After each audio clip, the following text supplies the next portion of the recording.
Hey guys, so today I want to talk about head, neck, and face pain. In particular, temporomandibular disorder, TMD, headaches, neck pain. And you can imagine we see a lot of this at Fort Worth Head, Neck, and Jaw since that's what we specialize in. But really the fact of the matter is that patients will come see us and they'll have pain in more than one area. Usually you have head and jaw or head and neck, jaw and neck, whatever the case is, because those areas are so closely interrelated. So I kind of wanted to talk about those things, and maybe you find yourself in this situation and we can offer some help. So first thing is, a lot of people suffer from headaches, and there's a lot of reasons headaches can come about, but many times it's because of something going on in your neck. So anything that's going on with the muscles, the joints in your neck, nerves, can contribute to dysfunction in this upper cervical spine area, and that can lead to headaches traveling up into your head.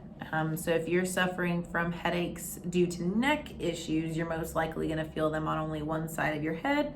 It could be kind of behind your head. It could be up into the temple, forehead, eye area.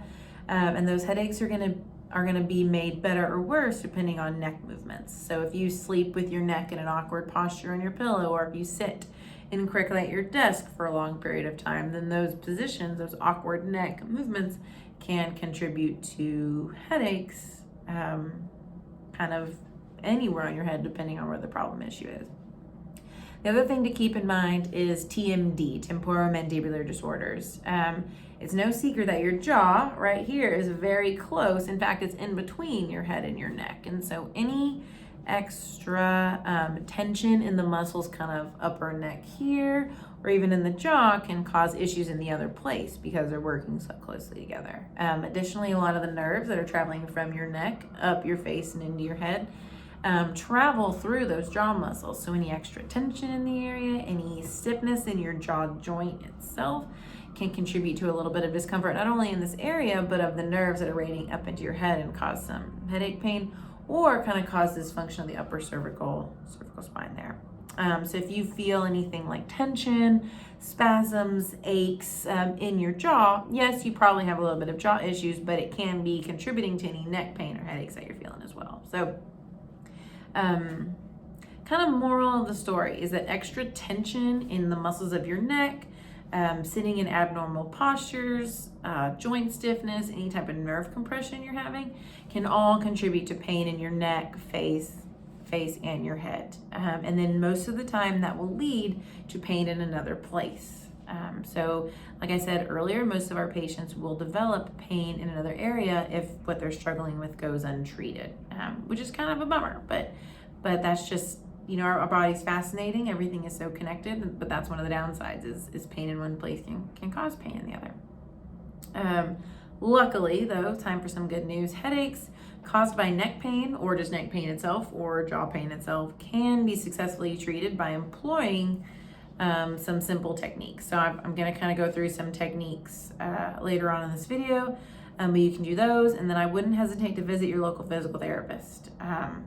That's their job, is to kind of look at your neck, look at your muscles, and figure out how it's all working. So don't hesitate to reach out for help if you haven't already. They can utilize manual therapy, exercises that are perfect for you, some stretches, and even show you some things you can be doing at home in order to reduce dependency on pain medications and future headaches, and kind of eliminate all the pain you're suffering with altogether. So don't hesitate to reach out.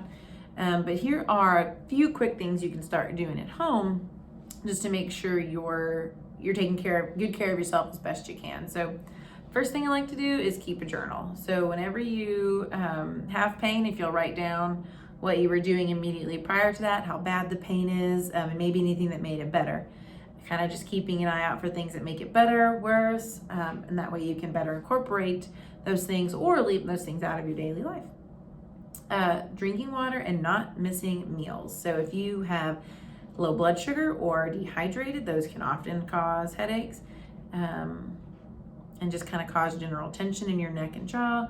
Also, things like alcohol and caffeine can also kind of affect the physiological changes happening inside of you. So if you kept a journal and said, wow, every time I have this cup of coffee, I get a headache, maybe that's a connection that you can make.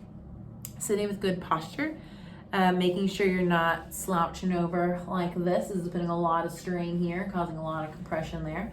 So making sure you're sitting up nice and straight, and in general, making sure you're getting some mobility throughout the day. Even if you sit with good posture, if you sit like that all day, some stiffness is going to ensue.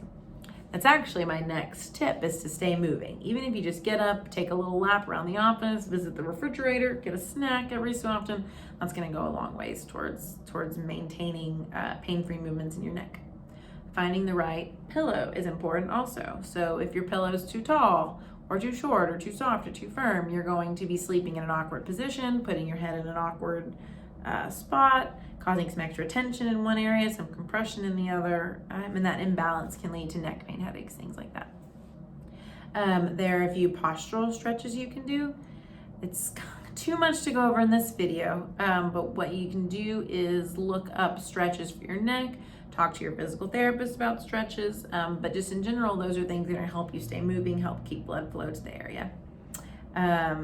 Strengthen your back, if you will. Same thing, kind of talk to your physical therapist. Maybe get on the internet with some caution, look up resistance exercises for postural muscles, or resistance exercises for back strengthening, or body weight exercises for back strengthening, and use some common sense. Obviously, don't hurt yourself, but the internet can be a valuable tool for finding some information.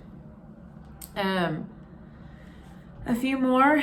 I don't want you to overload just one side of your body. So if you're only chewing on one side of your mouth, if you're always sleeping on the same side of your body, if you carry your backpack on the same side of your body, then you're causing undue stress to one side and not letting the other side work. And so that's another simple thing you can do to kind of just maintain some equality, make sure you're even, and not cause any extra stress. So like I said, those are just a few tips to help take care of yourself. It is worth noting that a physical therapist will tailor make your plan of care, any exercises, any stretches. They'll give you the ones that work best for you. So if these are not working, if these are not feeling good, if something is still off, please don't hesitate to give us a call, reach out to someone in your area.